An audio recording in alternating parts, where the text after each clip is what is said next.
పవన్ కళ్యాణ్ దిగొచ్చాడండి. అసలు మీరు ఎవరిని కూడా 50% ఉన్న బీసీ కులాలన్నీ కూడా అసలు మీకు ఎవరైనా ఇవ్వాల్సిన అవసరం ఏముందంట? మీరు అందరూ కలెక్టివ్గా ఉంటే మీరు 10 మందికి ఇవ్వగలిగే పరిస్థితుల్లో మీరున్నారు, కానీ మీరు ఉండాలి. కానీ మీరు ఎంతసేపు దేహి అని మీరు ఎందుకు అనుకుంటున్నారు? మీరు అంటే మీకు ఏం జరుగుతుందంటే మీరు గొడవలప్పుడు మటుకు అందరికి ఏకమవుతున్నారు, కానీ నిజంగా ఎప్పుడైతే ఓట్లు రావాలో అప్పుడు మటుకు మీరు నాయకత్వం లోపం కావచ్చు, రకరకాలుగా ముక్కలుగా విడిపోయి ట్రెడిషనల్ పార్టీస్కి మీరు వెళ్ళిపోతున్నారు. ఇది రీజన్. అది తెలంగాణ కావచ్చు, ఆంధ్ర కావచ్చు. ఇప్పుడు దామోదరం సంజయ్ గారు నేను పదే చెప్తున్నా, ఆయన దళిత కులానికి చెందిన నాయకుడు, గొప్ప నాయకుడు. ఆయన నాయకుడు అనేవాడు ఎలా ఉండాలి? అన్ని కులాలకి ఆమోదయోగ్యమైన నాయకుడు, అంగీకారయోగ్యమైన నాయకుడు కావాలి. అది మిగతా కులాలు కూడా సాధించగలగాలి. అది కాపుల్లో కావచ్చు, బీసీ కులాల్లో కావచ్చు, యాదవ్, గౌడ, సెట్టిబల్జీ కులాల్లో కావచ్చు, ఇచ్చేది అన్ని బీసీ కులాల్లో కావచ్చు, ఎస్టీ కులాల్లో కావచ్చు, దళిత కులాల్లో కావచ్చు. అది వచ్చిన రోజునే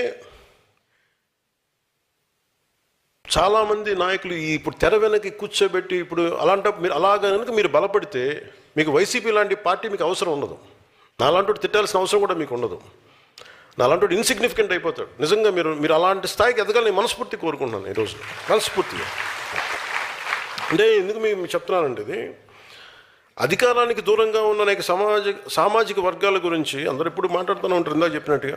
కానీ వారికి నిజంగా సాధికారత వైపు అడుగులు వేస్తున్నారా లేదా, లేక వారి అసంతృప్తితోనే రాజకీయ మూలధనంగా మిమ్మల్ని ఉపయోగించుకుంటున్నారా? నేను కులాన్ని రాజకీయ పెట్టుబడిగా నేను పెట్టను. అందుకే నేను ఎప్పుడు కులం అని మాట్లాడను. కులాన్ని గౌరవిస్తాను అంటాను. అందుకని కులాల ఐక్యతనే కోరుకుంటాను తప్ప నేను ఎప్పుడు ఏం కోరుకుంటాను? దేశం, నా నేల, సమాజం కోరుకుంటాను. మన దేశంలో బహుజన్ సమాజ్ పార్టీ సామాజిక న్యాయం కోసం ఒక పెద్ద రాజకీయ ఉద్యమాన్ని నిర్మించింది.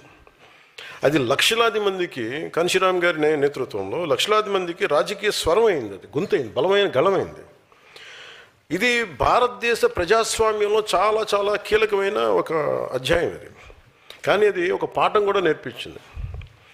ఏ ఉద్యమం అయినా ఒక సామాజిక వర్గానికి మాత్రమే పరిమితమైతే, సంస్థల్ని నిర్మించకపోతే, కొత్త తరాలకి అది విస్తరించకపోతే దాని ఎదుగుదలకి పరిమితులు ఏర్పడతాయి. అందుకనే ఈ రోజున బహుజన్ సమాజ్ పార్టీ ఎదుగుదల ఆగలేక పరిమితం అయిపోయింది. అందుకనే ఒక నాయకుడు కేవలం తన కులాన్ని నమ్మితే సరిపోదు, ఇతర కులాలను కూడా నమ్మాలి. అది సమాజం మొత్తం నమ్మాలి, దేశం నమ్మాలి. అప్పుడే నిజమైన రాజకీయ సాధికారత వస్తుంది. దానికి నేను చెప్పేది ఏంటంటే సోషల్ ట్రస్ట్ కోషియంట్ అంట. ఒక అధికారి దగ్గర మొన్న చూశారు కదా, మన కృష్ణలంకలో ఏదో గొడవ జరుగుతుంటే, అంటే ఎంత హాస్యాస్పదంగా ఉంది వినటానికి ఈ మాటలు, ఎంత బాధగా అనిపిస్తుంటే. చనిపోయిన ఇప్పుడు ఒక రౌడీ ఇప్పుడు క్రిమినల్ క్యాస్ట్ ఏంటి, ఎలా వేసుకొస్తారు నాకు అర్థం కదా. లాజిక్ నాకు ఎలా మిస్ అయిపోతారు? ఒక క్రిమినల్కి మీరు క్యాస్ట్ అని మీరు ఎలా అంటగడతారు? ఏ బేసిస్లో మీరు తీసుకొస్తారు? అంటే మనం అర్థం చేసుకోవాల్సింది ఏంటంటే ఇది ఒక నెరేటివ్. ఇది మన దగ్గర ఎందుకు మీకు చెప్తున్నానంటే, రేపు పొద్దున మీరు 18,000 మంది మీరే గొంతు గళం. మన దగ్గర ఛానల్స్ లేవు, పేపర్ లేవు, టీవీలు లేవు. నేను 18లో 19లో మాట్లాడుతుంటే నేను చెప్పేవాడినా, అరే నాన్న తమ్ముడు మీ ఫేస్బుక్లో నా ఆయుధాలు రా బాబు అంటే, అన్న అలాగే చేసి నిలబెట్టారు ఈరోజు. నేను 5 సంవత్సరాలు పట్టింది నిలబడ్డాను. అంటే మీరు అధికారానికి దూరంగా ఉన్న వర్గాలని అధికారంలో తీసుకురావటం ఒక రాజకీయ విజయం అది. కానీ అన్ని వర్గాల్ని అంగీకరించే నాయకత్వంగా తీర్చిదిద్దటం ఒక సామాజిక విజయం. నేను సామాజిక విజయం వైపు వెళ్తున్నాను. అంటే ఏంటి, మీరు కూర్చోబెట్టి ఇద్దరు ఈ 3 కులాలని మనం పెట్టి మార్చేసుకుంటే మనకు అధికారం వస్తుంది, రావచ్చు, మనకు తెలియదు. కానీ అది పొలిటికల్ విక్టరీ అవుద్ది, కానీ సోషల్ విక్టరీ అవుతుంది. వేరే జనసేన ప్రయత్నిస్తున్నది ఏంటంటే సామాజిక విజయం, సోషల్ విక్టరీ. ఎవరు అధికారంలోకి వచ్చినా మనకేం కాదు అనే భద్రత మిగతా కులాలకి చాలా చాలా ఎసెన్షియల్. అంటే ఉదాహరణకి ఇది మీరు వేదిక పైన ఉన్న నాయకులు కానీ మీరందరూ ఆలోచించండి. మాధ్యమాలు చూస్తున్న, సామాజిక మాధ్యమాలు కానీ ప్రసార మాధ్యమాలు చూస్తున్న వాళ్ళు కానీ ప్రతి సామాన్య పౌరులు మీరు కూడా ఆలోచించండి. ఒక అందరినీ మనం ఒక ఘాటును కట్టేయడానికి ప్రయత్నం చేస్తారు. వీళ్ళు they are not about one caste. ఒక గ్రూప్ ఉండాలి అంతే, ఒక 10 మంది. అధికారం వాళ్ళ చేతిలోనే ఉండాలి. దానికి కులం లేదు. దానికి వాళ్ళందరూ చూడండి ఒక గ్రూపు. ఇప్పుడు మీరు వైసీపీ అనగానే మీరు ఏమనుకుంటారు? ఒక సామాజిక వర్గానికి చెందిన గ్రూప్ కాదు అది, ఒక వర్గానికి చెందించిన గుంపు అది. వాళ్ళు దేన్నైనా వాడతారు. వాళ్ళు కులాన్ని వాడచ్చు, మతాన్ని వాడచ్చు, లేదా ఇంకా రకరకాలు వాడచ్చు. మీరు చూడండి, మనల్ని తిట్టేవాడు, మీరు ఇదే వేదిక పైన చెప్తున్నా, గతంలో వైసీపీకి పనిచేసిన నాయకులు కూడా వేదిక పైన ఉన్నారు. బాలినేని గారు కానీ, సామినేని గారు కానీ. వీళ్ళు ఎప్పుడన్నా ఈ 5 సంవత్సరాల కాలంలో ఎప్పుడన్నా మనల్ని దిగజారిపోయి తిట్టిన దాఖలాలు మీరు విన్నారా ఎప్పుడన్నా?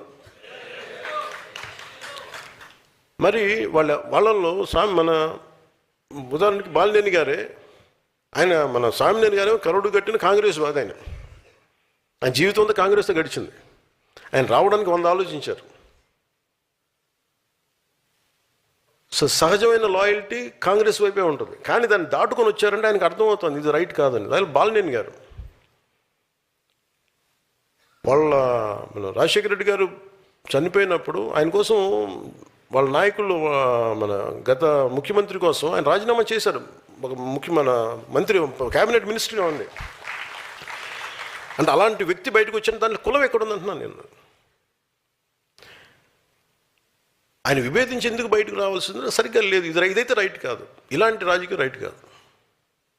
విచ్ఛిన్నమైన రాజకీయం రైట్ కాదు. సో అక్కడ ఎక్కడ కులం అనేది లేదు. అది నా మాట చెప్పడానికి చెప్తున్నాను ఇదంతా. ఇప్పుడు నన్ను తిట్టే వాళ్ళందరూ చూడండి, నన్ను తిట్టిన వాళ్ళు ఇప్పుడు దాకా అందరూ కాపులు తిట్టారు నన్ను. అంటే భుజాలు ఎవరి భుజాల మీద పెట్టి మీరు కాలుస్తున్నారు తుపాకులు. అంటే మీకు ఇది చాలా జాగ్రత్తగా చూడాలి. అంటే వీళ్ళు ఏం చేస్తున్నారు? మీ సబ్ టెక్స్ట్, మీరు మాట్లాడేది ఒకటి, చూసేది ఒకటి, చెవులకి మీ భావం ఏమి వెళ్తుంది లోపలికి. వీళ్ళు చాలా ఒక పథకం ప్రకారం అందరికీ ఇది ఆమోదయోగ్యమేమన్నా తెలీదు. జనసేన అంటే ఇష్టపడని వర్గాలు ఏవైనా కావచ్చు. నేను ముందే చెప్పాను, నేను ఎప్పుడు కులాలని చాలా మన ఒక ఎనలైటికల్గానే చూస్తాను. నేను కులాలని ఒక సోషల్ డాక్టరింగ్ పర్స్పెక్టివ్లోనే చూస్తాను. వాళ్ళు ఏం చేస్తున్నారు? ప్రతిసారి తిట్టడం, కాపు నాయకుల చేత తిట్టిస్తారు. లింగంనేని రమేష్ గారికి ఇస్తే వాళ్ళే తిడతారు. లేదంటే ఒక కుర్రాడు 14 ఏళ్ళ ఆడబిడ్డని 3 రోజులు గదిలో బంధించి చాలా రకాలుగా హింసించి చెప్పుకోలేక బయటికి ఇవన్నీ వస్తే అలాంటి వాడు ఏమైపోయారో తెలియదని ఆ కేసు కోర్టులో జరుగుతుంది. అతనికి వత్తాసుగా వీళ్ళందరూ వెళ్తారు. తల్లి బాధ వేరే. తల్లి బాధ నేను అర్థం చేసుకోగలను. కానీ అతను చేసే వృత్తి ఏదో క్రిమినల్. అతను ప్రొఫెషనల్ క్రిమినల్. అతను ఒక ప్రొఫెషనల్ క్రిమినల్లో ఎలా ఎన్నికేసుకొస్తారు? ఏ బేసిస్లో ఎన్నికేసుకొస్తారు? Just because he's your caste. మీ కులం అయితే సరిపోద్దా? అంటే చిన్నప్పుడు మనం వినేవాళ్ళం కదా, show me your friend, I tell you who you are అంటారు ఎవరన్నా. అలాగే